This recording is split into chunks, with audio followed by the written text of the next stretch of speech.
ਸਵਾਗਤ। ਮੈਂ ਹਰਜਿੰਦਰ ਸਿੰਘ ਰੰਧਾਵਾ, ਤੁਸੀਂ ਦੇਖ ਰਹੇ ਹੋ ਪੰਜਾਬ ਟੈਲੀਵਿਜ਼ਨ ਔਰ ਮੇਰੇ ਨਾਲ ਨੇ ਸੀਨੀਅਰ ਜਰਨਲਿਸਟ ਮਨਪ੍ਰੀਤ ਰੰਧਾਵਾ। ਮਨਪ੍ਰੀਤ ਜੀ, ਜੀ ਆਇਆਂ। ਬਹੁਤ ਬਹੁਤ ਧੰਨਵਾਦ ਤੁਹਾਡਾ ਰੰਧਾਵਾ ਜੀ। ਮਨਪ੍ਰੀਤ ਜੀ, ਤੁਹਾਡੇ ਸੁੱਤਿਆਂ ਸੁੱਤਿਆਂ ਪੰਜਾਬ ਪੁਲਿਸ ਨੂੰ ਨਵਾਂ ਪ੍ਰਮੁੱਖ ਮਿਲ ਗਿਆ ਜੇ। ਦੇਰ ਰਾਤ ਨੂੰ ਐਸ ਚਟੋਪਾਧਿਆ ਦੇ ਨਵੇਂ ਜਿਹੜੇ ਆਰਡਰ ਨੇ ਕਾਰਜਕਾਰੀ ਜਾਂ ਐਕਟਿੰਗ, ਉਹਨਾਂ ਨੂੰ ਡੀਜੀਪੀ ਲਾਤਾ ਗਿਆ। ਪੰਜਾਬ ਪੁਲਿਸ ਦੀ ਪਿਛਲੇ ਦਿਨਾਂ 'ਚ ਕਾਫੀ ਚੱਕ ਥੱਲ ਰਹੀ, ਬੜੀਆਂ ਖਬਰਾਂ ਪੁੱਠੀਆਂ ਸਿੱਧੀਆਂ ਨਿਕਲਦੀਆਂ ਰਹੀਆਂ, ਲੇਕਿਨ ਦੇਰ ਰਾਤ ਦੀ ਇਹ ਕਵਾਇਦ ਬੜੇ ਵੱਡੇ ਮਾਅਨੇ ਰੱਖਦੀ ਹੈ, ਜਦੋਂ ਕਿ 2-3 ਦਿਨ ਬਾਅਦ UPSC ਦੇ ਵਿੱਚ ਵੀ ਇਹ ਮੰਥਨ ਹੋਣਾ ਕਿ ਪੰਜਾਬ ਦਾ ਪੁਲਿਸ ਪ੍ਰਮੁੱਖ ਕੌਣ ਹੋਵੇ।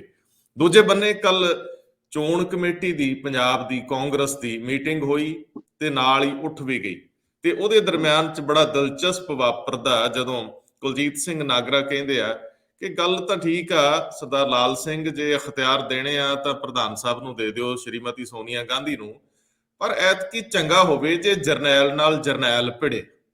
ਉਹਨਾਂ ਦਾ ਸਿੱਧਾ ਜਿਹਾ ਇਸ਼ਾਰਾ ਆਪਣੇ 2-3 ਘੁੰਮਦੇ ਫਿਰਦੇ ਜਰਨੈਲਾਂ ਵੱਲ ਸੀ, ਜਿਹੜੇ ਪੱਟਾਂ ਤੇ ਥਾਪੀਆਂ ਮਾਰਦੇ ਆ। ਸੁਣਿਆ ਕੋਈ ਘੱਟ ਹੀ ਘੁਸ ਗਿਆ। ਆਪਣੇ ਮੁੱਖ ਮੰਤਰੀ ਸਾਹਿਬ ਕਹਿੰਦੇ ਨਾਗਰਾ ਸਾਹਿਬ, ਇੰਜ ਲੱਗਦਾ ਤੁਹਾਡਾ ਸੁਖਬੀਰ ਬਾਦਲ ਦੇ ਖਿਲਾਫ ਲੜਨ ਨੂੰ ਜੀ ਕਰਦਾ ਹੈ। ਅੱਛਾ, ਸੱਟ ਕਿਤੇ ਮਾਰੀ ਤੇ ਸੱਟ ਵੱਜੀ ਕਿਤੇ ਜਾ ਕੇ, ਅਗਲਿਆਂ ਨੇ ਅਸਿੱਧੇ ਤੌਰ ਤੇ ਮੈਦਾਨ ਛੱਡਤਾ, ਕਹਿੰਦੇ ਅਸੀਂ ਤੇ ਉੱਥੋਂ ਹੀ ਲੜਾਂਗੇ ਜਿੱਥੋਂ ਵਾਰਾ ਖਾਂਦਾ। ਹੁਣ ਵੇਖਣ ਵਾਲੀ ਗੱਲ ਆ ਕਿ ਇੱਕ ਵਾਰੀ ਪ੍ਰਤਾਪ ਸਿੰਘ ਬਾਜਵੇ ਨੇ ਵੀ ਇਹ ਕੌਡੀ ਖੇਡੀ ਸੀ, ਕੈਪਟਨ ਅਮਰਿੰਦਰ ਸਿੰਘ ਜੇਤਲੀ ਅੱਗੇ ਫਸਾਤੇ, ਬਾਅਦ ਚੋਂ ਐਸੇ ਫਸੇ ਕਿ ਪ੍ਰਤਾਪ ਸਿੰਘ ਬਾਜਵਾ ਦੀਆਂ ਗੋਡਣੀਆਂ ਲੱਗੀਆਂ। ਤੁਹਾਨੂੰ ਯਾਦ ਹੋਣਾ, ਸਿਆਸਤ ਵਿੱਚ ਬੜਾ ਕੁਝ ਵਾਪਰਦਾ ਰਹਿੰਦਾ। ਕੱਲ ਜਦੋਂ ਮੁੱਖ ਚੋਣ ਕਮਿਸ਼ਨਰ ਭਾਰਤ ਦੇ ਚੰਡੀਗੜ੍ਹ ਬੈਠੇ, ਇਹ ਕਹਿੰਦੇ ਸੀਗੇ ਕਿ ਸਖਤੀ ਨਾਲ ਆਪਾਂ ਚੋਣ ਜ਼ਾਬਤਾ ਲਾਗੂ ਕਰਨਾ ਹੈ, ਅਸੀਂ ਚੋਣ ਦੇ ਜਿਹੜੇ ਰਿਫਾਰਮਸ ਨੇ ਉਹਨਾਂ ਦੇ ਅਨੁਸਾਰ ਚੱਲਣਾ ਹੈ, ਪਾਰਟੀਆਂ ਆਪਣੇ ਉਮੀਦਵਾਰਾਂ ਬਾਰੇ ਇਸ਼ਤਿਹਾਰ ਦੇਣ ਕਿ ਉਹ ਦਾਗੀ ਨੇ ਕਿ ਨਹੀਂ ਦਾਗੀ। ਤੇ ਉਸੇ ਵੇਲੇ ਹੀ ਹਾਈ ਕੋਰਟ ਦੇ ਵਿੱਚ ਸਿਮਰਜੀਤ ਸਿੰਘ ਬੈਂਸ ਦੇ ਨਜ਼ਰੀਏ ਤੋਂ ਇੱਕ ਸੁਣਵਾਈ ਹੋ ਰਹੀ ਸੀ। ਸਾਡੇ ਵਿਧਾਇਕ ਖੁੱਲੇ ਮਨ ਨਾਲ ਆਪਣੇ ਖਿਲਾਫ ਚੱਲਦੇ ਕੇਸਾਂ ਨੂੰ ਕਿਉਂ ਨਹੀਂ ਲੈਂਦੇ, ਕਿਉਂ ਡਿਲੇ ਟੈਕਟਿਕਸ ਚੱਲਦੇ ਰਹਿੰਦੇ ਆ।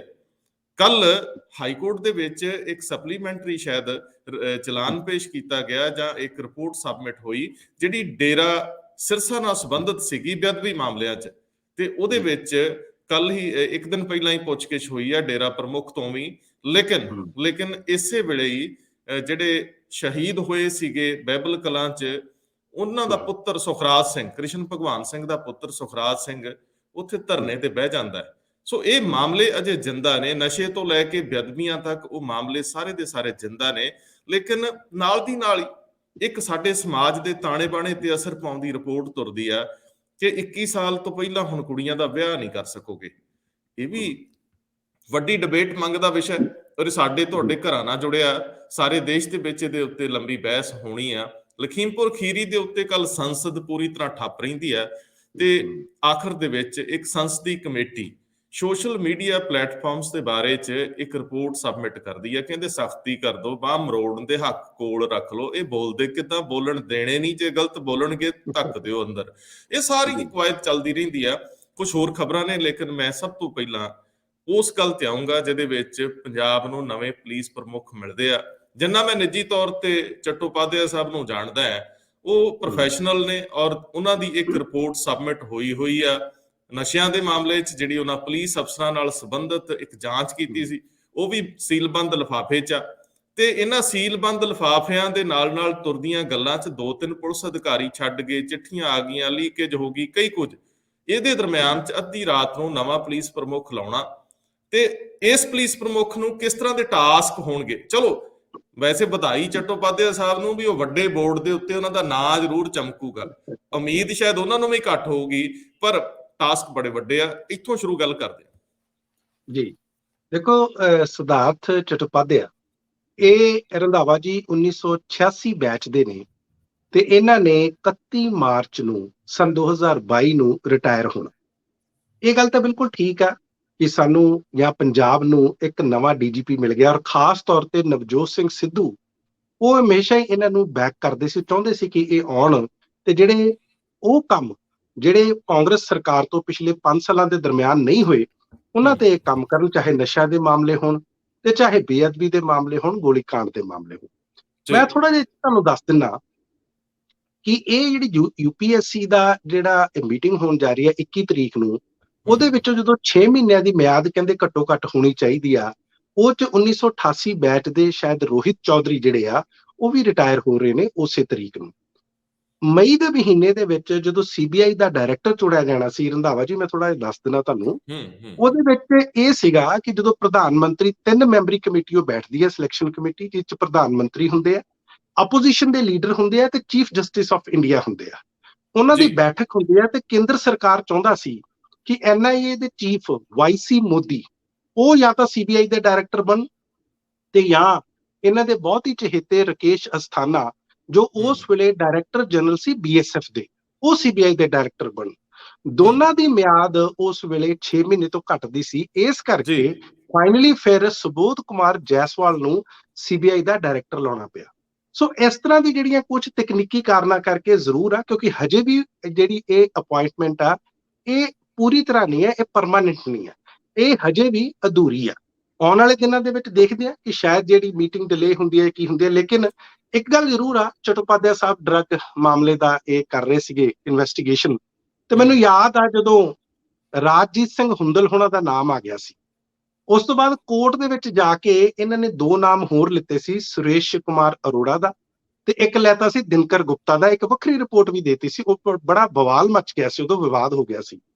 ਖੈਰ ਇਹ ਦਿਨਕਰ ਗੁਪਤਾ ਨੂੰ ਜਦੋਂ DGP ਲਾਇਆ ਸੀ ਤੇ ਇਹੀ ਸਿਧਾਰਥ ਚਟੋਪਾਧਿਆਏ ਸਾਹਿਬ ਤੇ ਮੁਹੰਮਦ ਮੁਸਤਫਾ ਜਿਹੜੇ ਅੱਜ ਕੱਲ੍ਹ ਨਵਜੋਤ ਸਿੰਘ ਸਿੱਧੂ ਨਾਲ ਨੇ, ਇਹ ਕੋਰਟ ਦੇ ਵਿੱਚ ਗਏ ਸੀ ਤੇ ਉਹਨਾਂ ਦੀ ਅਪਾਇੰਟਮੈਂਟ ਨੂੰ ਚੈਲੰਜ ਵੀ ਕੀਤਾ ਸੀ, ਆਪਾਂ ਨੂੰ ਇਹ ਵੀ ਯਾਦ ਆ। ਖੈਰ ਹੁਣੇ ਪਿੱਛੇ ਜੇ ਨਵੰਬਰ ਦੇ ਮਹੀਨੇ ਦੇ ਵਿੱਚ ਹੀ ਸੁਪਰੀਮ ਕੋਰਟ ਦਾ ਫੈਸਲਾ ਆਇਆ ਤੇ ਉਹਨਾਂ ਨੇ ਉਸ ਨੂੰ ਖਾਰਿਜ ਕਰ ਦਿੱਤਾ। ਸੋ ਸਾਰੀਆਂ ਗੱਲਾਂ ਦਾ ਮਤਲਬ ਇਹ ਹੈ ਕਿ ਹੁਣ ਨਵਜੋਤ ਸਿੰਘ ਸਿੱਧੂ ਜਿਹੜੀ ਬਹੁਤ ਦੇਰ ਤੋਂ ਇਹਨਾਂ ਨੂੰ ਬੈਕਅਪ ਕਰ ਰਹੇ ਸੀ, ਉਹਨਾਂ ਨੂੰ AG ਵੀ ਮਿਲ ਗਿਆ, ਉਹਨਾਂ ਨੂੰ DG ਵੀ ਮਿਲ ਗਿਆ ਤੇ ਉਹਨਾਂ ਜਿਹੜੇ ਰਾਸਤੇ ਆ ਉਹਨਾਂ ਨੂੰ ਚੋਣ ਕਮੇਟੀ ਦਾ ਜਿਹੜਾ ਚੇਅਰਮੈਨ ਵੀ ਲਾ ਦਿੱਤਾ ਗਿਆ। ਤੇ ਹੁਣ ਕੋਈ ਕਿੰਤੂ ਪ੍ਰੰਤੂ ਰਹਿ ਨਹੀਂ ਗਿਆ ਕਿ ਅਸੀਂ ਆਉਣ ਵਾਲੇ ਦਿਨਾਂ ਦੇ ਵਿੱਚ ਕੁਝ ਅਹਿਮ ਫੈਸਲੇ ਵੇਖ ਸਕਦੇ ਹਾਂ। ਸੋ ਇਸ ਗੱਲ ਤੇ ਸਾਡੀ ਨਜ਼ਰ ਰਹੇਗੀ। ਜੀ ਰੰਧਾਵਾ ਸਾਹਿਬ, ਬਿਲਕੁਲ ਠੀਕ ਹੈ। ਨਵਜੋਤ ਸਿੰਘ ਸਿੱਧੂ ਨੂੰ ਅਸਿੱਧੇ ਤੌਰ ਤੇ ਪੰਜਾਬ ਦੇ ਵਿੱਚ ਕਾਂਗਰਸ ਦਾ ਚਿਹਰਾ ਬਣਾਤਾ ਗਿਆ। ਇਹ ਸਾਰੀਆਂ ਘਟਨਾਵਾਂ ਉਸੇ ਦਿਸ਼ਾ 'ਚ ਨੇ, ਜਾਂ ਉਹ ਚਿਹਰਾ ਜ਼ੋਰ ਨਾਲ ਬਣ ਗਏ ਨੇ ਹੁਣ, ਕਿਉਂਕਿ ਕਾਂਗਰਸ ਕੋਲ ਕੋਈ ਬਹੁਤੇ ਬਦਲ ਬਚੇ ਨਹੀਂ। ਲੇਕਿਨ ਜਿੱਥੋਂ ਤੱਕ UPSC ਦਾ ਸਵਾਲ ਆ, ਮੈਨੂੰ ਇੰਝ ਲੱਗਦਾ ਹੈ ਕਿਉਂਕਿ ਕੇਂਦਰ ਦਾ ਦਖਲ ਰਹਿੰਦਾ ਹੈ, ਪੰਜਾਬ ਦੇ ਅਧਿਕਾਰੀਆਂ ਨੇ ਵੀ ਉਸ ਮੀਟਿੰਗ 'ਚ ਬੈਠਣਾ ਹੁੰਦਾ। ਜੇ ਇੱਕ ਤਾਂ ਪਹਿਲੂ ਇਹ ਆ ਕਿ ਆਖਿਰ ਜਦੋਂ ਮੁੱਖ ਮੰਤਰੀ ਇਹ ਕਹਿ ਰਹੇ ਸੀਗੇ ਕਿ ਸਿੱਧੂ ਸਾਹਿਬ ਦਾ ਅਸੀਂ ਐਡਵੋਕੇਟ ਜਨਰਲ ਤਾਂ ਲਾਤਾ ਹੈ, ਲੇਕਿਨ DGP UPSC ਦੇ ਫੈਸਲੇ ਤੋਂ ਬਾਅਦ ਲਾਏ ਜਾਣਗੇ, ਤਾਂ ਅੱਧੀ ਰਾਤ ਨੂੰ ਇਹ ਆਖਿਰ ਕਰਨਾ ਪਿਆ। ਇਹਦੇ ਪਿੱਛੇ ਕਿ ਉਹ ਸਾਰੀਆਂ ਘਟਨਾਵਾਂ ਸੀ ਜਿਹੜੀਆਂ ਪਿਛਲੇ ਦਿਨਾਂ 'ਚ ਵਾਪਰੀਆਂ, ਕਿ ਪੰਜਾਬ ਪੁਲਿਸ ਦੇ ਜਿਹੜੇ ਅਕਸ ਨੂੰ ਲੱਗੀ ਠੇਸ ਸੀਗੀ ਉਹਨੂੰ ਦਰੁਸਤ ਕਰਨ ਲਈ ਕੀਤਾ ਗਿਆ। ਆਖਿਰ ਇਹ ਏਡੀ ਕਾਹਲੀ ਦੇ ਵਿੱਚ ਕਿਉਂ ਕੀਤਾ ਗਿਆ ਜਦੋਂ ਕਿ ਕਾਫੀ ਡਿਲੇ ਪਹਿਲਾਂ ਸੀਗੀ। ਦੂਜੇ ਪਾਸੇ ਜਿੱਥੋਂ ਤੱਕ UPSC ਦਾ ਸਵਾਲ ਆ, ਮੈਨੂੰ ਲੱਗਦਾ ਕਿ ਕੇਂਦਰ ਜਿਹੜੀ ਲੜਾਈ ਆਪਸ ਵਿੱਚ ਛਿੜੀ ਹੋਈ ਆ, ਅਕਾਲੀ ਲਗਾਤਾਰ ਦੋਸ਼ ਲਾ ਰਹੇ ਸੀਗੇ ਵੀ ਸਾਨੂੰ ਫੜਨ ਦੀ ਕਵਾਇਦ ਕਰ ਰਹੇ ਆ ਜੀ, ਸਾਡੇ ਖਿਲਾਫ ਫਲਾਣੇ ਥਾਂ ਜੀ, ਉਹ ਗਵਰਨਰ ਹਾਊਸ ਦੇ ਵਿੱਚ ਜੀ, ਸਟੇਟ ਭਵਨ 'ਚ ਜੀ, ਪੰਜਾਬ ਭਵਨ 'ਚ, ਕਿੱਥੇ ਉਹਨਾਂ ਨੇ ਤਾਂ 에ਅਰਪੋਰਟ ਦੇ ਲਾਂਚ ਦੀਆਂ ਵੀ ਉਦਾਹਰਨਾਂ ਦਿੱਤੀਆਂ ਸੀ ਕਿ ਮੀਟਿੰਗਾਂ ਹੁੰਦੀਆਂ। ਹੁਣ ਜਦੋਂ ਸਾਰਾ ਕੁਝ ਚੱਲਦਾ ਪਿਆ ਸੀਗਾ ਤਾਂ ਕੁਦਰਤੀ ਤੌਰ ਤੇ ਇਹ 2 ਪਾਰਟੀਆਂ, ਰਵਾਇਤੀ ਪਾਰਟੀਆਂ ਆਪਸ ਵਿੱਚ ਫਸੀਆਂ ਹੋਈਆਂ ਨੇ। ਬਦਲਾਖੋਰੀ ਦੀ ਵੀ ਗੱਲ ਹੋ ਰਹੀ ਆ, ਜਿੱਥੇ ਕੁਝ ਕ੍ਰਾਈਮ ਸ਼ਾਮਲ ਸੀਗੇ ਉਹਨਾਂ ਦਾ ਜ਼ਿਕਰ ਹੋ ਰਿਹਾ। ਮੈਨੂੰ ਲੱਗਦਾ ਕਿ ਭਾਜਪਾ ਚਾਹੂਗੀ ਕਿ ਇਹਨਾਂ ਨੂੰ ਇੱਕ ਵਾਰੀ ਲੜ ਕੇ ਵੇਖ ਹੀ ਲੈਣ ਦਈਏ। 21 ਵਾਲੀ ਮੀਟਿੰਗ 'ਚ ਕੁਝ ਨਿਕਲਣਾ ਪੈਣਾ ਹੈ ਨਹੀਂ। ਉਹ ਚਾਹਣਗੇ ਕਿ ਚੋਣ ਜਾਬਤਾ ਲੱਗਣ ਤੱਕ ਇਹ ਆਪਣਾ ਹਿਸਾਬ ਨਿਬੇੜ ਹੀ ਲੈਣ। ਇਹ ਭਾਜੀ ਜਿਹਨੂੰ ਪਾਉਣੀ ਆ ਤੇ ਪਾਲਣ ਜਿਹਨੇ ਮੋੜਨੀ ਆ ਮੋੜ ਦੇ, ਤੇ ਫਿਰ ਜਦੋਂ ਚੋਣ ਜਾਬਤਾ ਲੱਗੂਗਾ ਉਦੋਂ ਨਿਯਮਾਂ ਦਾ ਹਵਾਲਾ ਦੇ ਕੇ ਜੋ ਕਰਨਾ ਹੋਊਗਾ ਕਰ ਲਾਂਗੇ। ਵੈਸੇ ਸਿਧਾਰਥ ਚਟੋਪਾਧਿਆਏ ਸੀਨੀਅਰ ਹੈਗੇ ਨੇ, ਪ੍ਰੋਫੈਸ਼ਨਲ ਵੀ ਤਗੜੇ ਨੇ। ਅਗਲੇ ਦਿਨਾਂ 'ਚ ਇਹ ਕਿਸ ਤਰ੍ਹਾਂ ਨਾਲ ਪੁਲਿਸ ਦੀ ਜਿਹੜੀ ਫੋਰਸ ਹੁੰਦੀ ਆ, ਅਨੁਸ਼ਾਸਨਿਕ ਫੋਰਸ ਹੈ, ਇਹਨੂੰ ਕਿਵੇਂ ਅੱਗੇ ਲਿਆਉਂਦੇ ਆ, ਕਿਉਂਕਿ ਪੁਲਿਸ ਤੇ ਸਿਆਸੀਕਰਨ ਦੇ ਦੋਸ਼ ਬਹੁਤ ਨੇ।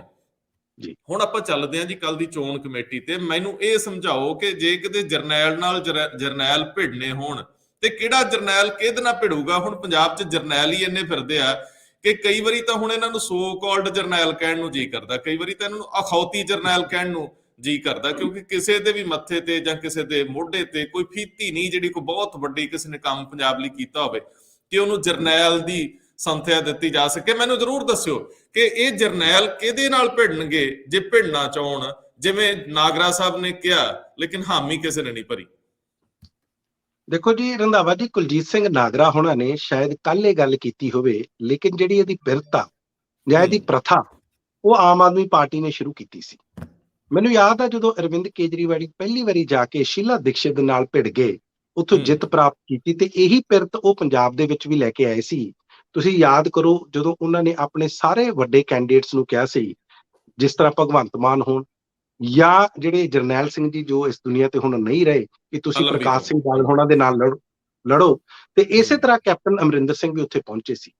ਆਮ ਤੌਰ ਤੇ ਤੁਸੀਂ ਦੇਖਿਆ ਹੋਣਾ ਸਾਡੀ ਸਿਆਸਤ ਦੇ ਵਿੱਚ, ਰਵਾਇਤੀ ਸਿਆਸਤ ਦੇ ਵਿੱਚ, ਇਹ ਜਿੰਨੇ ਵੱਡੇ ਜਰਨੈਲ ਜਿਨ੍ਹਾਂ ਦੀ ਤੁਸੀਂ ਗੱਲ ਕਰਦੇ ਹੋ, ਬੜੇ ਮਹਾਰਥੀ, ਇਹ ਬੜੀਆਂ ਸੁਰੱਖਿਅਤ ਸੀਟਾਂ ਲੱਭਦੇ ਆ। ਔਰ ਇਹਨਾਂ ਦੇ ਖਿਲਾਫ ਜਿਹੜੀਆਂ ਦੂਸਰੀਆਂ ਪਾਰਟੀਆਂ, ਬੜੇ ਮਾੜੇ ਮਾੜੇ ਜਿਹੇ ਕੈਂਡੀਡੇਟ ਜਿਨ੍ਹਾਂ ਬਾਰੇ ਅਸੀਂ ਕਦੇ ਸੁਣਿਆ ਵੀ ਨਹੀਂ ਹੁੰਦਾ, ਔਰ ਉਹਨਾਂ ਨੂੰ ਵੀ ਪਤਾ ਹੁੰਦਾ ਕਿ ਅਸੀਂ ਤਾਂ ਹਾਰਨਾ ਹੀ ਆ, ਸਾਨੂੰ ਖੜਾ ਹੀ ਹਾਰਨ ਕਰਕੇ ਕੀਤਾ ਜਾਂਦਾ। ਸੋ ਹੁਣ ਜਿਸ ਤਰ੍ਹਾਂ ਕਹਿੰਦੇ ਆ ਨਾ ਕੁਲਜੀਤ ਸਿੰਘ, ਇੱਕ ਅੰਗਰੇਜ਼ੀ ਦੀ ਕਹਾਵਤ ਆ, to set the cat among the pigeons, ਉਹ ਹੈਗੀ ਹੈ ਕਿ ਬਿੱਲੀ ਛੱਡ ਦੇਣੀ ਕਬੂਤਰਾਂ ਦੇ ਵਿੱਚ। ਤੇ ਹੁਣ ਤੁਸੀਂ ਦੇਖੋ ਵੀ ਕੀ ਬਣੂਗਾ। ਉਹਨਾਂ ਨੇ ਕਹਿ ਤਾਂ ਦਿੱਤਾ, ਜਿਹੜੇ ਆਪਣੇ ਆਪ ਨੂੰ ਬੜੇ ਮਹਾਰਥੀ ਤੇ ਜਰਨੈਲ ਕਹਾਉਂਦੇ ਆ, ਫਿਰ ਲੜ ਕੇ ਵੇਖ ਲੈਣ। ਆਹੀ ਕੈਪਟਨ ਅਮਰਿੰਦਰ ਸਿੰਘ ਜਿਹੜੇ ਕਹਿੰਦੇ ਸੀ ਕਿ ਮੇਰਾ ਤਾਂ ਹੁਣ ਜ਼ਿੰਦਗੀ ਦਾ ਟੀਚਾ ਹੀ ਇੱਕ ਆ ਕਿ ਮੈਂ ਤਾਂ ਨਵਜੋਤ ਸਿੰਘ ਸਿੱਧੂ ਨੂੰ ਹਰਾਉਣਾ, ਤੇ ਜਾਣ ਫਿਰ ਅੰਮ੍ਰਿਤਸਰ।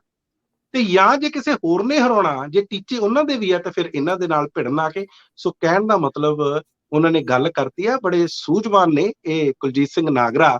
ਆਉਣ ਵਾਲੇ ਦਿਨਾਂ 'ਚ ਦੇਖਦੇ ਆ। ਹਾਲਾਂਕਿ ਲਾਲ ਸਿੰਘ ਹੋਣਾ ਨੇ ਕਹਿ ਵੀ ਦਿੱਤਾ ਮੁੜ ਕੇ ਕਿ ਭਾਈ ਇਹਦਾ ਐਡੀ ਵੱਡੀ ਗੱਲ ਨਹੀਂ, ਆਪਾਂ ਸਾਰੇ ਬੈਠ ਕੇ ਤੈਅ ਕਰਾਂਗੇ, ਤੇ ਸਾਰੇ ਅਧਿਕਾਰ ਆਪਾਂ ਹੁਣ party high command Sonia Gandhi ਨੂੰ ਦੇ ਦਿੰਨੇ ਆ, ਤਾਂ ਕਿ ਉਹ ਇੱਕ ਤਰ੍ਹਾਂ ਦਾ, ਕਿਉਂਕਿ ਉਹ ਵੀ ਸਿਆਣੇ ਆ, ਇੱਕੋ ਦਮ ਸਾਰਿਆਂ ਦੇ ਬਚਾ ਤੇ ਆ ਗਏ। ਇੱਕ ਤਰ੍ਹਾਂ ਦਾ ਉਹਨਾਂ ਨੇ ਜਰਨੈਲਾਂ ਨੂੰ ਬਚਾ ਲਿਆ, ਸਿੱਧਾ ਫੀਲਡ 'ਚ ਜਾਣ ਤੋਂ ਬਚਾ ਲਿਆ ਕਿ ਕਿਤੇ ਲੜਾਈ ਤੇ ਭੇਜ ਹੀ ਨਾ ਦੇਣ, ਹੋਰ ਕਿਤੇ ਫਰੰਟ ਲਾਈਨ ਤੋਂ ਵਾਪਸ ਕਿਤੇ ਹਾਰ ਕੇ ਨਾ ਆ ਜਾਣ। ਸੋ ਇਸ ਤਰ੍ਹਾਂ ਦੀ ਗੱਲ ਹੋਈ ਆ, ਦੇਖਦੇ ਕੀ ਹੁੰਦਾ। ਮਨਪ੍ਰੀਤ ਜੀ ਫੇਰ ਕਹਿੰਦੇ ਆ ਬਾਦਲ ਕੇ ਲਿਫਾਫੇ ਚੋਂ ਕੱਢਦੇ ਆ, ਤੇ ਇਹ ਕਿਹੜਾ ਲਿਫਾਫੇ ਤੋਂ ਘੱਟ ਹੈ। ਅਗੇ ਸੋਨੀਆ ਗਾਂਧੀ ਨੂੰ ਦੇ ਦਿਓ ਜੇ ਇਖਤਿਆਰ, ਤੇ ਫਿਰ ਐਡੀ ਵੱਡੀ ਕੋਈ 25 ਮੈਂਬਰੀ ਕਿ 30 ਮੈਂਬਰੀ ਕਮੇਟੀ ਬਣਾਉਣ ਦੀ ਕੀ ਜ਼ਰੂਰਤ ਸੀ। ਬੀਬੀ ਭੱਠਲ ਵਰਗੇ ਜਿਹੜੇ ਕਿ ਸਾਬਕਾ ਮੁੱਖ ਮੰਤਰੀ ਨੇ, ਹੈਵੀ ਵੇਟ ਨੇ, ਉਹਨਾਂ ਨੂੰ ਸਿਰਫ ਚਾਹ ਦੇ ਕੱਪ ਤੇ ਸੱਦਣਾ ਸੀ। ਏਦਾਂ ਤੇ ਕਾਰਪੋਰੇਸ਼ਨਾਂ ਦੇ ਡਾਇਰੈਕਟਰਾਂ ਨੂੰ ਸੱਦਦੇ ਹੁੰਦੇ ਆ, ਜੋ ਚਾਹ ਪੀ ਲਓ, ਜਾਓ ਜੀ। ਲੇਕਿਨ ਮੈਂ ਫਿਰ ਇਹਦੇ 'ਚ ਇੱਕ ਚੀਜ਼ ਸ਼ਾਮਲ ਕਰੂੰਗਾ ਬਈ ਨਾਗਰਾ ਸਾਹਿਬ ਦਾ ਆਪਣਾ ਖਿਆਲ ਸੀ ਜਾਂ ਕਿਧਰੇ ਪਿੱਛੋਂ ਖਿਆਲ ਧੱਕਿਆ ਗਿਆ ਸੀ।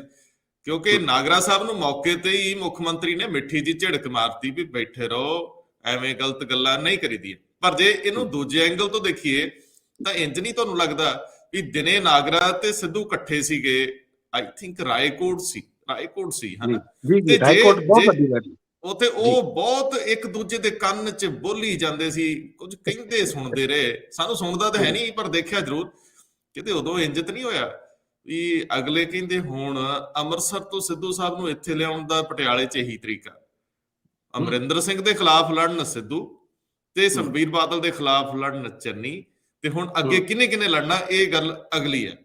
ਇਹ ਲੜਨ ਦੇ ਦੌਰਾਨ ਹੀ ਜੇ ਅਗਲੇ ਪਾਸੇ ਤੁਸੀਂ ਤੁਰੋਗੇ ਨਾ ਜੀ, ਤਾਂ ਇਸ ਵੇਲੇ ਸਭ ਤੋਂ ਅਹਿਮ ਸਵਾਲ ਆ ਬੇਅਦਬੀ ਮਾਮਲਿਆਂ ਦਾ, ਜਿਹਦੇ ਵਿੱਚ ਇੱਕ ਤੇਜ਼ ਕਾਰਵਾਈ ਅੱਗੇ ਉਡੀਕੀ ਜਾ ਰਹੀ ਹੈ। ਇੱਕ SIT ਲਗਾਤਾਰ ਕੰਮ ਕਰ ਰਹੀ ਹੈ, ਡੇਰਾ ਪ੍ਰਮੁੱਖ ਵਾਲਾ ਜਾਂ ਬਾਕੀ। ਇਹਦੇ ਦਰਮਿਆਨ 'ਚ ਇੱਕ ਬਹੁਤ ਮਹੀਨ ਜੀ ਗੱਲ ਵਾਪਰਦੀ, ਇੱਕ ਬੜੀ ਛੋਟੀ ਜੀ, ਜਿਹੜੀ ਅਗਲੇ ਦਿਨਾਂ 'ਚ ਬਹੁਤ ਵੱਡੀ ਹੋ ਸਕਦੀ। ਮੈਂ ਇਹਨੂੰ ਛੋਟੀ ਨਹੀਂ ਮੰਨਦਾ। ਤੁਹਾਨੂੰ ਯਾਦ ਹੈ ਜਦੋਂ AG ਦੇ ਖਿਲਾਫ ਸਿੱਧੂ ਨੇ ਮੋਰਚਾ ਖੋਲਿਆ ਸੀ ਤੇ ਉਹਨੇ ਕਿਹਾ ਸੀ ਕਿ ਮੈਨੂੰ ਇੱਕ ਮੈਸੇਜ ਮਿਲਿਆ ਵਾ ਸੁਖਰਾਜ ਸਿੰਘ ਦਾ, ਸ਼ਹੀਦ ਕ੍ਰਿਸ਼ਨ ਭਗਵਾਨ ਸਿੰਘ ਦੇ ਪੁੱਤਰ ਦਾ, ਮੈਂ ਕਿੱਥੇ ਮੂੰਹ ਦਿਖਾਵਾਂ। ਉਹ ਕਹਿੰਦੇ ਉਹਨਾਂ ਨੇ ਬੜੀਆਂ ਗੱਲਾਂ ਇਹੋ ਜਿਹੀਆਂ ਕੀਤੀਆਂ ਸੀ। ਹੁਣ ਉਹੀ ਸੁਖਰਾਜ ਸਿੰਘ ਉੱਥੇ ਦਾਣਾ ਮੰਡੀ 'ਚ ਬਹਿ ਗਏ ਨੇ, ਹੁਣ ਉਹ ਫਿਰ ਇੱਕ ਵਾਰੀ ਧਰਨੇ ਤੇ ਬਹਿ ਗਏ ਨੇ। ਔਰ ਉਹ ਧਰਨਾ ਜਿਹੜਾ ਜੇ ਵੱਡਾ ਹੁੰਦਾ ਗਿਆ, ਜੇ ਲੋਕ ਜੁੜਦੇ ਗਏ, ਤੇ ਇਲੈਕਸ਼ਨ 'ਚ ਸਭ ਤੋਂ ਵੱਡਾ ਮੁੱਦਾ ਵੀ ਹੋ ਸਕਦਾ। ਦੂਜੇ ਬੰਨੇ ਇੱਕ ਹਾਈ ਕੋਰਟ ਦੇ ਵਿੱਚ ਰਿਪੋਰਟ ਸਬਮਿਟ ਕੀਤੀ ਆ SIT ਨੇ, ਜਿਹੜੀ ਉਹਨਾਂ ਨੇ ਡੇਰੇ 'ਚ ਜਾ ਕੇ ਪੁੱਛ ਪੜਤਾਲ ਕੀਤੀ। ਇਹਨਾਂ ਦੋਨਾਂ ਚੀਜ਼ਾਂ ਨੂੰ ਜੋੜ ਕੇ ਅੱਗੇ ਵਧਾਇਓ ਜ਼ਰਾ। ਜੀ ਬਿਲਕੁਲ, ਤੁਹਾਡੀ ਗੱਲ ਠੀਕ ਆ। ਔਰ ਇਹ ਪਹਿਲੀ ਵਾਰੀ ਸੁਖਰਾਜ ਸਿੰਘ ਜਿਹੜੇ ਕ੍ਰਿਸ਼ਨ ਭਗਵਾਨ ਸਿੰਘ ਉਹਨਾਂ ਦੇ ਮੁੰਡੇ ਆ, ਇਹ ਪਹਿਲੀ ਵਾਰੀ ਧਰਨੇ ਤੇ ਨਹੀਂ ਬੈਠੇ ਆ। ਪਿਛਲੇ ਦਿਨਾਂ ਦੇ ਦੌਰਾਨ, ਪਿਛਲੇ 5 ਸਾਲਾਂ ਦੇ ਵਿੱਚ ਕਈ ਵਾਰੀ ਧਰਨਿਆਂ ਤੇ ਬੈਠੇ ਆ, ਇਸ ਆਸ ਦੇ ਵਿੱਚ ਕਿ ਸਾਨੂੰ ਕਿਤੇ ਨਾ ਕਿਤੇ ਇਨਸਾਫ ਜ਼ਰੂਰ ਮਿਲ ਜੇ।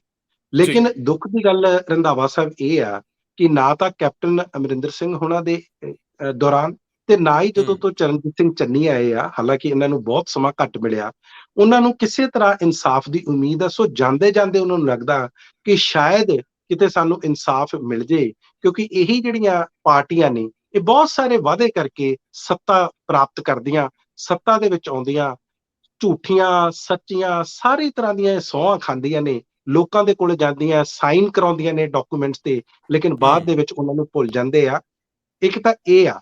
ਜਿਹੜੀ ਦੂਸਰੀ ਗੱਲ ਤੁਸੀਂ ਕਹੀ ਆ, ਉਹ ਜਿਸ ਤਰ੍ਹਾਂ ਡਾਕਟਰ PR ਨੈਣ ਦੀ ਇਨਵੈਸਟੀਗੇਸ਼ਨ ਹੋਈ ਆ, ਉਸ ਦੀ ਰਿਪੋਰਟ ਆ ਜਿਹੜੀ SIT ਨੇ, ਸਪੈਸ਼ਲ ਇਨਵੈਸਟੀਗੇਸ਼ਨ ਟੀਮ, ਜਿਹਨੂੰ SS ਪਰਮਾਰ ਹੈਡ ਕਰ ਰਹੇ ਆ, ਉਹਨਾਂ ਨੇ ਜਮ੍ਹਾਂ ਕਰਵਾ ਦਿੱਤੀ ਆ। ਆਪਣੀ ਇਨਵੈਸਟੀਗੇਸ਼ਨ ਦੇ ਜਿਹੜੇ ਤਮਾਮ ਪਹਿਲੂ ਆ ਉਸ ਦੇ ਵਿੱਚ ਰੱਖ ਕੇ ਉਹਨਾਂ ਨੇ ਦਿੱਤੇ। ਹਾਲਾਂਕਿ ਉਹਨਾਂ ਨੂੰ ਵਿਪਾਸਨਾ ਇਨਸਾਨ ਜਿਹਦਾ ਉਹ ਚਾਹੁੰਦੇ ਸੀ ਕਿ ਉਹਨਾਂ ਨੂੰ ਵੀ ਪੁੱਛਗਿੱਛ ਕੀਤੀ ਜਾਵੇ, ਉਹ ਨਹੀਂ ਮਿਲੇ। ਲਗਾਤਾਰ ਪਹਿਲਾਂ ਉਹ 3 ਵਾਰੀ ਅਪੀਲ ਨਹੀਂ ਹੁੰਦੇ, ਤੇ ਜਦੋਂ ਜਾਂਦੇ ਆ ਉਦੋਂ ਵੀ ਨਹੀਂ ਉਹ ਮਿਲਦੇ। ਇਹੀ ਕਿਹਾ ਜਾਂਦਾ ਕਿ ਉਹ ਬਿਮਾਰ ਨੇ, ਉਹ ਬਿਮਾਰ ਨੇ, ਇਸ ਕਰਕੇ ਉਹ ਅੱਗੇ ਪੇਸ਼ ਨਹੀਂ ਹੁੰਦੇ। ਤੇ ਇਸ ਤੋਂ ਬਾਅਦ ਫਿਰ SIT ਜ਼ਿਆਦਾ ਜ਼ੋਰ ਨਹੀਂ ਇਸ ਤੇ ਪਾਉਂਦੀ, ਕਿਉਂਕਿ ਉਹ ਹਾਈ ਕੋਰਟ ਦੇ ਵਿੱਚ ਹੀ ਸਾਰਾ ਕੁਝ ਦੱਸਣਗੇ ਕਿ ਤੁਸੀਂ ਹੁਣ ਕੋਈ ਸਾਨੂੰ ਡਾਇਰੈਕਸ਼ਨਸ ਦਿਓ। ਅਸੀਂ ਗਏ ਸੀ ਉੱਥੇ, ਸਾਨੂੰ ਉਹ ਨਹੀਂ ਮਿਲੇ। ਪਰ ਸਾਡੇ ਬਹੁਤ ਅਹਿਮ ਸਵਾਲ ਆ, ਬਹੁਤ ਬਣਦੇ ਸਵਾਲ ਆ। ਇਸ ਦੌਰਾਨ ਉਹਨਾਂ ਨੇ 2 ਵਾਰੀ ਗੁਰਮੀਤ ਰਾਮ ਰਹੀਮ ਉਹਨਾਂ ਦੀ ਵੀ ਪੁੱਛਗਿੱਛ ਕੀਤੀ, ਉਸ ਚੋਂ ਵੀ ਕਈ ਸਵਾਲ ਨਿਕਲੇ। ਸੋ ਆਪਸ ਦੇ ਵਿੱਚ ਇਹ ਜਦੋਂ ਪੁੱਛਗਿੱਛ ਜਾਰੀ ਰਹਿੰਦੀ ਆ, ਜੇ ਲਗਾਤਾਰ ਉਸ ਜਾਂਚ ਏਜੰਸੀ ਨੂੰ ਦੂਸਰੇ ਵਿਅਕਤੀ ਨਹੀਂ ਮਿਲਦੇ ਜਿਨ੍ਹਾਂ ਤੋਂ ਅੱਗੇ ਲੀਡਿੰਗ ਕੁਐਸਚਨ ਪੁੱਛਣੇ ਹੁੰਦੇ ਆ, ਤੇ ਫਿਰ ਜਾਂਚ ਦੇ ਵਿੱਚ ਕਈ ਤਰ੍ਹਾਂ ਦੀਆਂ ਰੁਕਾਵਟਾਂ ਪੈਦਾ ਹੁੰਦੀਆਂ। ਹੁਣ ਹਾਈ ਕੋਰਟ ਦੇਖੂਗਾ ਕਿ ਇਸ ਜਾਂਚ ਨੂੰ ਜਾਂ SIT ਨੂੰ ਕਿਸ ਤਰ੍ਹਾਂ ਦੀਆਂ ਡਾਇਰੈਕਸ਼ਨਸ ਉਹ ਦੇਣਗੇ। ਜੀ 17 ਦੇ ਵਿੱਚ ਬੇਅਦਬੀ ਮਾਮਲਿਆਂ ਦੀਆਂ ਘਟਨਾਵਾਂ ਨੇ ਪੰਜਾਬ ਦੀ ਪੋਲਿਟਿਕਸ ਤੇ ਚੁਣਾਵੀ ਰਾਜਨੀਤੀ ਨੂੰ ਬਹੁਤ ਬੁਰੀ ਤਰ੍ਹਾਂ ਪ੍ਰਭਾਵਿਤ ਕੀਤਾ ਸੀ। ਐਤਕੀ ਕਿੰਨਾ ਕੁ ਅਸਰ ਇਸ ਗੱਲ ਦਾ ਰਹੇਗਾ, ਇਹ ਦੇਖਣ ਵਾਲੀ ਗੱਲ ਹੋਏਗੀ। ਅਜੇ ਅਸਰ ਘਟਿਆ ਨਹੀਂ, ਅਜੇ ਵੀ ਜਿਹੜੇ ਧੁਰ ਮਾਲਵੇ ਦੇ ਅੰਦਰ ਜਾਂ ਜਿਹੜੇ ਬਹੁਤ ਸੁਹਿਰਦ ਲੋਕ ਨੇ ਧਰਮ ਪ੍ਰਤੀ ਆਸਥਾ ਵਾਲੇ, ਉਹਨਾਂ ਦੇ ਮੱਥੇ ਦੀ ਸ਼ਿਕਨ ਅਜੇ ਮਿਟੀ ਨਹੀਂ। ਮੈਂ ਜਿਹੜੀ ਚੋਣ ਕਮਿਸ਼ਨਰ ਦੀ ਕੱਲ ਵਾਲੀ ਮੀਟਿੰਗ, ਕਿਉਂਕਿ ਕੱਲ ਉਹਨਾਂ ਨੇ ਪੁਲਿਸ ਅਫਸਰਾਂ ਨਾਲ ਵੀ ਕੀਤੀ ਆ, ਕਈ ਜਗ੍ਹਾ ਤੇ ਅਧਿਕਾਰੀਆਂ ਨਾਲ ਉਹ ਲਗਾਤਾਰ ਸਵੇਰ ਤੋਂ ਲੈ ਕੇ ਦੇਰ ਸ਼ਾਮ ਤੱਕ ਮੀਟਿੰਗਸ ਦਾ ਸਿਲਸਿਲਾ ਰਿਹਾ। ਮੈਨੂੰ ਜ਼ਰੂਰ ਇਹਦੇ 'ਚ ਇਹ ਜਾਣਨਾ ਹੈ ਕਿ ਉਹ ਕਹਿੰਦੇ ਤੁਸੀਂ ਚੋਣ ਜ਼ਾਬਤੇ ਨੂੰ ਸਖਤੀ ਨਾਲ ਅਮਲ 'ਚ ਲਿਆਉਣਾ, ਇਹਨਾਂ ਦੇ ਹੋਣ ਵਾਲੇ ਖਰਚਿਆਂ ਤੇ ਧਿਆਨ ਰੱਖਣਾ ਹੈ। ਨਾਲ ਦੀ ਨਾਲ ਹੀ ਉਹ ਇਹ ਕਹਿੰਦੇ ਆ ਕਿ ਪੋਲੀਟੀਕਲ ਪਾਰਟੀਆਂ ਆਪਣੇ ਕੈਂਡੀਡੇਟਸ ਬਾਰੇ ਇਸ਼ਤਿਹਾਰ ਦੇ ਕੇ ਜਾਣਕਾਰੀ ਦੇਣ ਕਿ ਇਹਨਾਂ ਦੇ ਖਿਲਾਫ ਕਿਹੜੇ ਕੇਸ ਚੱਲਦੇ ਆ। ਤੇ ਸਮਾਨਾਂਤਰ ਹਾਈਕੋਰਟ ਦੇ ਵਿੱਚ ਲੁਧਿਆਣੇ ਵਾਲੇ ਜਿਹੜੇ ਸਾਡੇ ਕਾਫੀ ਹਰਫਨਮੌਲਾ MLA ਆ, ਬੈਂਸ ਸਾਹਿਬ, ਪੰਜਾਬ ਦੇ ਹੱਕਾਂ ਲਈ ਲੜਦੇ ਰਹੇ ਆ। ਅਸੀਂ ਤਾਂ ਉਹਨਾਂ ਨੂੰ ਪੰਜਾਬ ਦੀ ਪੋਲਿਟਿਕਸ ਦਾ ਰੋਬਨ ਹੁੱਡ ਵੀ ਕਹਿੰਦੇ ਹੁੰਦੇ ਆ, ਪਰ ਉਹ ਕਾਫੀ ਉਲਝ ਗਏ, ਫਸ ਗਏ ਆ ਲੋਕ। ਹੁਣ ਉਹਨਾਂ ਦੇ ਪੁਰਾਣੇ ਸਮਿਆਂ ਦੀਆਂ ਗੱਲਾਂ ਵੀ ਕਰਨ ਲੱਗ ਗਏ, ਜਦੋਂ ਉਹ ਅਕਾਲੀਆਂ ਦੇ ਅੰਦਰ ਬੜੇ ਬਾਹੂਬਲੀ ਵੀ ਹੁੰਦੇ ਸੀਗੇ, ਲੇਕਿਨ ਉਹਨਾਂ ਨੇ ਆਪਣਾ ਅਕਸ ਬੜੀ ਤੇਜ਼ੀ ਨਾਲ ਸੁਧਾਰਿਆ ਸੀ। ਹੁਣ ਆ ਕੇ ਫਿਰ ਉਹਨਾਂ ਨੂੰ ਬਹੁਤ ਮੁਸੀਬਤਾਂ ਦਾ ਸਾਹਮਣਾ, ਹੋਰ ਵੀ ਪੰਜਾਬ ਦੇ ਵਿੱਚ ਬਹੁਤ ਸਾਰੇ ਕੇਸ ਹੋਣਗੇ ਪੋਲੀਟੀਸ਼ੀਅਨਸ ਦੇ ਖਿਲਾਫ ਚੱਲਦੇ। ਸੋ ਤੁਹਾਨੂੰ ਲੱਗਦਾ ਹੈ ਕਿ ਇਹ ਵੀ ਕੋਈ ਮੁੱਦਾ ਬਣੂਗਾ, ਜਾਂ ਸਿਰਫ ਮੂੰਹ ਰੱਖਣੀ ਐ, ਐਵੇਂ ਦਿਖਾਵਾ ਮਾਤਰੀ ਹੈ? ਕਿਉਂਕਿ ਡਾਢਿਆਂ ਦਾ 27-20 ਜੀ ਰੰਧਾਵਾ ਜੀ, ਤੁਸੀਂ ਇੱਕ ਗੱਲ ਦੇਖੋ, ਇਹ ਜਿਹੜੇ ਸੁਸ਼ੀਲ ਚੰਦਰ ਨੇ, ਇਹ ਇਲੈਕਸ਼ਨ ਕਮਿਸ਼ਨਰ ਨੇ, ਸਾਡੇ ਚੀਫ ਇਲੈਕਸ਼ਨ ਕਮਿਸ਼ਨ ਭਾਰਤ ਦੇ। ਇਹਨਾਂ ਨੇ ਆ ਕੇ ਬਹੁਤ ਚੰਗੀਆਂ ਇਹ ਗੱਲਾਂ ਕਰਦੇ ਨੇ। ਇਹ ਕਹਿੰਦੇ ਨੇ ਕਿ ਜੇ ਕਿਸੇ ਦੇ ਖਿਲਾਫ, ਖਾਸ ਤੌਰ ਤੇ ਜਿਹੜੇ ਕੰਟੈਂਡਰਸ ਨੇ ਜਾਂ ਜਿਹੜੇ ਉਮੀਦਵਾਰ ਨੇ, ਉਹਨਾਂ ਦੇ ਖਿਲਾਫ ਕ੍ਰਿਮੀਨਲ ਕੇਸ ਆ, ਉਹਨਾਂ ਨੂੰ ਲਗਾਤਾਰ 3 ਵਾਰੀ ਤੁਸੀਂ ਪੇਪਰਸ ਦੇ ਵਿੱਚ, ਤੁਸੀਂ TV ਦੇ ਉੱਤੇ, ਜਾਂ ਜਿੰਨੇ ਵੀ ਮਾਧਿਅਮ ਨੇ, ਜਿੰਨੇ ਮੀਡੀਅਮਸ ਨੇ, ਉਹਨਾਂ ਤੇ ਤੁਸੀਂ ਛਾਇਆ ਕਰੋ ਤਾਂ ਕਿ ਲੋਕਾਂ ਨੂੰ ਪਤਾ ਲੱਗੇ। ਵੈਸੇ ਤਾਂ ਇਹ ਸਾਰੇ ਐਫੀਡੇਵਿਟ ਵੀ ਦਿੰਦੇ ਆ, ਲੇਕਿਨ ਮੇਰੀ ਇੱਕ ਗੱਲ ਹੋਰ ਇੱਥੇ ਪੁੱਛਣ ਦੀ ਹੈ, ਜਿਹੜੇ ਇਲੈਕਸ਼ਨ ਕਮਿਸ਼ਨ ਹੈ, ਐਕਚੁਅਲੀ ਇਹਦੇ ਦੰਦ ਹੈ ਨਹੀਂ। ਬਹੁਤ ਵਾਰੀ ਇਹ ਇਕੱਲੇ ਇਹਨਾਂ ਮਾਮਲਿਆਂ 'ਚ ਹੀ ਨਹੀਂ, ਤੁਸੀਂ ਦੇਖੋ, ਇਹ ਕਈ ਵਾਰੀ ਖਰਚੇ ਨਿਰਧਾਰਿਤ ਕਰਦੇ ਆ ਕਿ MP ਦਾ ਇੰਨਾ ਖਰਚਾ, MLA ਦਾ ਖਰਚਾ। ਅਕਸਰ ਉਹਨਾਂ ਦੇ ਖਰਚੇ ਬਹੁਤ ਵੱਧ ਹੁੰਦੇ ਆ, ਲੇਕਿਨ ਸਾਡੇ ਕੋਲ ਅੱਜ ਤੱਕ ਕੋਈ ਉਦਾਹਰਨ ਨਹੀਂ ਕਿ ਖਰਚਿਆਂ ਦੇ ਬਿਨਾਂ ਤੇ ਇਹਨਾਂ ਨੇ ਕਿਸੇ ਦੀ MLA ਦੀ ਜਾਂ MP ਦੀ ਜਿਹੜੀ ਸਦੱਸਤਾ ਜਾਂ ਮੈਂਬਰਸ਼ਿਪ ਆ, ਉਹਨੂੰ ਖਾਰਜ ਕੀਤਾ ਹੋਵੇ। ਬਹੁਤ ਵਾਰੀ ਇਸ ਤਰ੍ਹਾਂ ਦੀਆਂ ਮੀਡੀਆ ਰਿਪੋਰਟਸ ਆਉਂਦੀਆਂ ਰਹੀਆਂ। ਔਰ ਤੁਸੀਂ ਯਾਦ ਕਰੋ, ਜਦੋਂ ਵੈਸਟ ਬੰਗਾਲ ਦੇ ਵਿੱਚ ਇਲੈਕਸ਼ਨ ਕਮਿਸ਼ਨ ਨੂੰ ਬਹੁਤ ਸਾਰੀਆਂ ਲਤਾੜਾਂ ਸਾਰੀਆਂ ਹਾਈ ਕੋਰਟਸ ਨੇ ਮਾਰੀਆਂ ਸੀ ਕਿ ਤੁਸੀਂ ਇਹ ਕੀ ਕਰਦੇ ਹੋ ਵਧੀਆ ਢੰਗ ਦੇ ਨਾਲ, ਕਿਉਂਕਿ ਖਾਸ ਤੌਰ ਤੇ ਜਿਹੜੀ ਸੱਤਾ ਧਿਰ ਹੁੰਦੀ ਆ, ਜਦੋਂ ਉਹਦੇ ਖਿਲਾਫ ਸ਼ਿਕਾਇਤਾਂ ਆਉਂਦੀਆਂ ਤੇ ਇਲੈਕਸ਼ਨ ਕਮਿਸ਼ਨ ਦੇ ਜਿਹੜੇ ਗੋਡੇ ਉਹ ਭਾਰ ਨਹੀਂ ਝੱਲ ਪਾਉਂਦੇ। ਇਸ ਗੱਲ ਦਾ ਮਲਾਲ ਸਾਰਿਆਂ ਨੂੰ ਰਹਿੰਦਾ, ਖਾਸ ਤੌਰ ਤੇ ਵਿਰੋਧੀ ਪਾਰਟੀਆਂ ਨੂੰ। ਹੁਣ ਜਦੋਂ ਇਹ ਆ ਕੇ ਕਹਿੰਦੇ ਆ ਕਿ ਇਸ ਤਰ੍ਹਾਂ ਕਰੋ, ਅਸੀਂ ਵਧੀਆ ਢੰਗ ਨਾਲ ਕਰਾਂਗੇ, ਸੈਂਟਰਲ ਫੋਰਸਿਸ ਲੈ ਕੇ ਆਵਾਂਗੇ, ਅਸੀਂ ਸਖਤੀ ਨਾਲ ਪਾਲਣ ਕਰਾਂਗੇ, ਜ਼ਰੂਰ ਕਰਨਾ ਚਾਹੀਦਾ। ਇਹਨਾਂ ਦੀ ਰਿਸਪੌਂਸਿਬਿਲਿਟੀ, ਜ਼ਿੰਮੇਵਾਰੀ ਇਸੇ ਗੱਲ ਦੀ ਆ। ਲੇਕਿਨ ਜਿਹੜੀ ਕਿੰਤੂ ਪਰੰਤੂ ਹੁੰਦੇ ਆ, ਜਿਹੜੇ ਪ੍ਰਸ਼ਨ ਹੁੰਦੇ ਆ, ਜਾਂ ਸਾਡੀ ਚਿੰਤਾ ਇਸ ਗੱਲ ਦੀ ਆ ਕਿ ਇਹ ਜਿਹੜੇ ਸੰਵਿਧਾਨਿਕ ਇੰਸਟੀਚਿਊਟਸ ਨੇ, ਸੰਸਥਾਵਾਂ ਨੇ, ਕਿਤੇ ਨਾ ਕਿਤੇ ਆਪਣੀ ਜ਼ਿੰਮੇਵਾਰੀ ਦੇ ਵਿੱਚ ਅਣਗੌਲੀ ਕਰ ਦਿੰਦੀਆਂ ਜਾਂ ਕਿਸੇ ਨਾ ਕਿਸੇ ਅਣਦੇਖੀ ਕਰ ਦਿੰਦੀ ਆ। ਇਸ ਕਰਕੇ ਜਿਹੜੇ ਵਿਰੋਧੀ ਧਿਰਾਂ ਦੇ ਜਿਹੜੇ ਹੁੰਦੇ ਆ ਦੋਸ਼, ਉਹ ਇਹਨਾਂ ਦੇ ਸਿਰ ਮੜੇ ਜਾਂਦੇ ਆ। ਸੋ ਇਸ ਕਰਕੇ ਇਹਨਾਂ ਦੀ ਵੀ ਜਿਹੜੀ ਇਸ ਟਾਈਮ ਜਿਹੜੇ ਭਰੋਸੇਯੋਗਤਾ ਉਹ ਦਾਤ ਜੀ ਆ। ਤੇ ਇਲੈਕਸ਼ਨ ਕਮਿਸ਼ਨ ਨੂੰ ਜਿੰਨੀਆਂ ਫ੍ਰੀ ਐਂਡ ਫੇਅਰ ਇਲੈਕਸ਼ਨਸ ਇਹ ਕਰਾਉਣਗੇ, ਓਨਾ ਹੀ ਇਹਨਾਂ ਦੀ ਭਰੋਸੇਯੋਗਤਾ ਬਣੂਗੀ।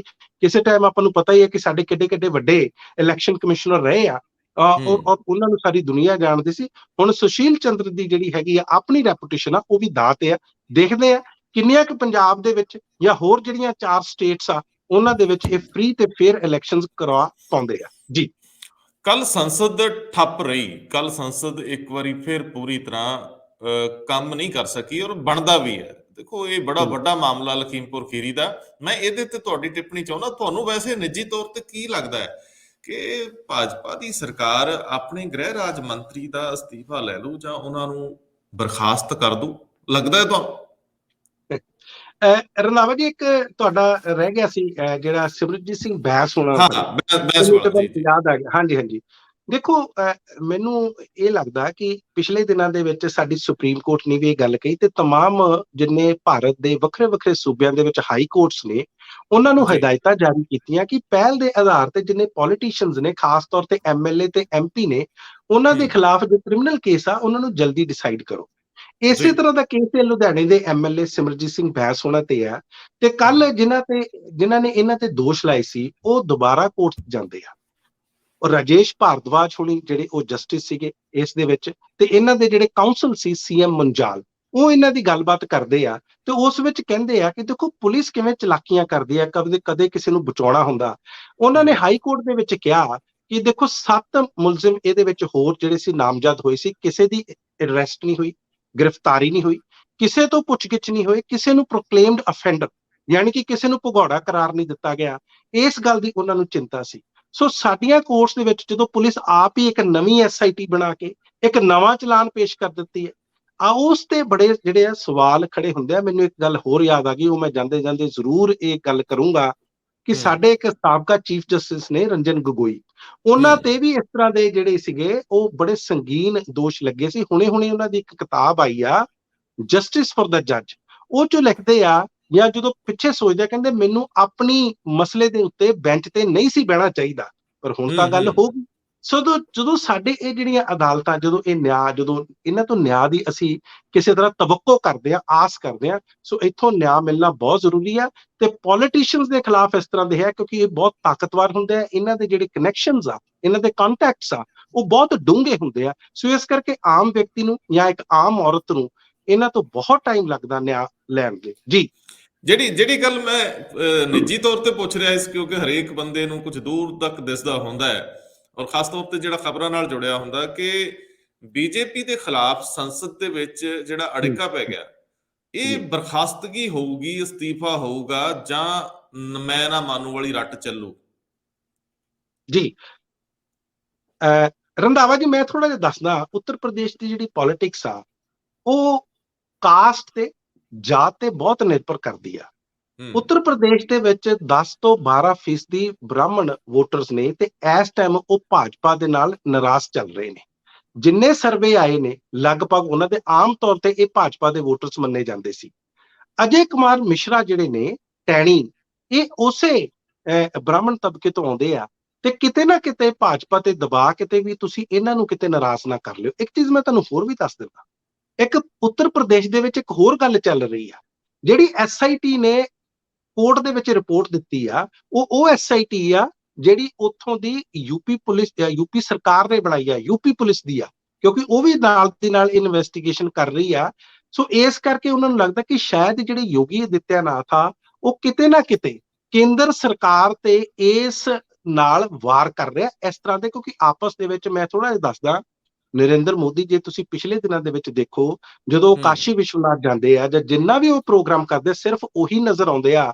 ਯੋਗੀ ਆਦਿੱਤਿਆਨਾਥ ਬਾਹਲੀਆਂ ਤਸਵੀਰਾਂ ਦੇ ਵਿੱਚ ਉਹਨਾਂ ਦੇ ਨਾਲ ਨਜ਼ਰ ਨਹੀਂ ਆਉਂਦੇ, ਕਿਉਂਕਿ ਉਹਨਾਂ ਨੂੰ ਲੱਗਦਾ ਕਿ ਉਹਨਾਂ ਦੇ ਖਿਲਾਫ ਬਹੁਤ ਭਾਰੀ ਐਂਟੀ ਇਨਕੰਬੈਂਸੀ ਆ, ਉਹਨਾਂ ਦੇ ਖਿਲਾਫ ਜੋ ਲਾਅ ਐਂਡ ਆਰਡਰ ਆ ਉਹ ਬਹੁਤ ਜ਼ਿਆਦਾ, ਉਸ ਕਰਕੇ ਉਹਨਾਂ ਦੇ ਖਿਲਾਫ ਲੋਕ ਨੇ। ਔਰ ਜਿਹੜੀਆਂ BJP ਦੀਆਂ ਰਿਪੋਰਟਸ ਆ ਰਹੀਆਂ ਨੇ ਉੱਤਰ ਪ੍ਰਦੇਸ਼ ਦੇ ਵਿੱਚੋਂ, ਉਹ ਕੋਈ ਜ਼ਿਆਦਾ ਵਧੀਆ ਨਹੀਂ ਆ।